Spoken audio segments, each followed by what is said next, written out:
Bună! Bună, nu mai zi așa că e enervant. Am găsit-o pe Sakura. Da, Sakura! Ba, nu mai da acum. Alo, Sakura, ești aici? Aoleu. Mașina pentru țăranul din tine. Da. Dacia. Bă, dar și să știți că și Dacia e bună. Și ea se duce așa. Da, de țărănie. Ce? Ia bă, că vreau să văd. Nu te băga. Doamne, ce cât de tare se apropie asta. Cine mă cine? Vecinul de deasupra. Vecinul nesimțit. Ia Gigel. Vecinul nesimțit e aici jos, acolo.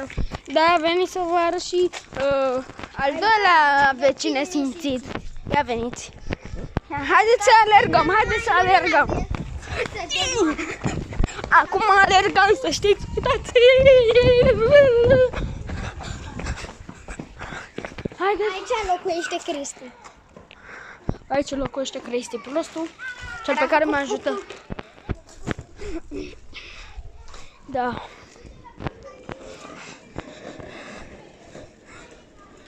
Și cei pe care dați acolo un like. Dacă nu, dacă vreți, dați. Nu mă supăr.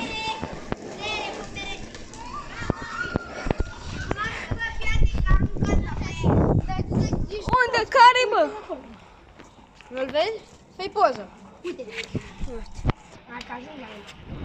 Ia uite. Mamă, ce zoom ai. Știu, se vede așa. Mă, e și acasă, Bă, vă prinde greierul. Mamă, ne mușcă. Carina! Și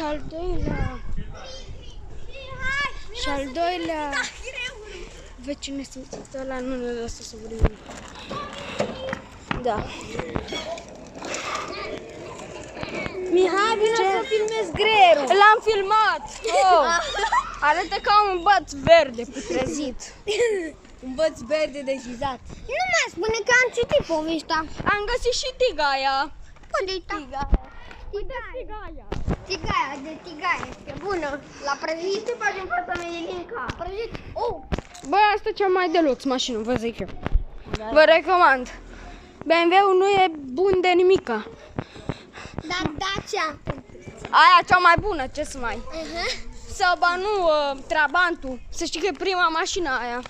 Da, e prima și aia a doua, că e bună și aia, Dacia. Da. Te duce dacă... Dacă o pedepsesc sau nu? Vreau să înțeleg. Vreau să Mereu înțeleg dacă o pedepsesc și merită.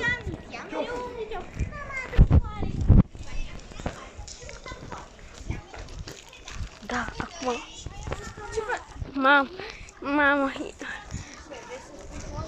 Mamă, cum se certa. Bă, nu trimite asta pentru că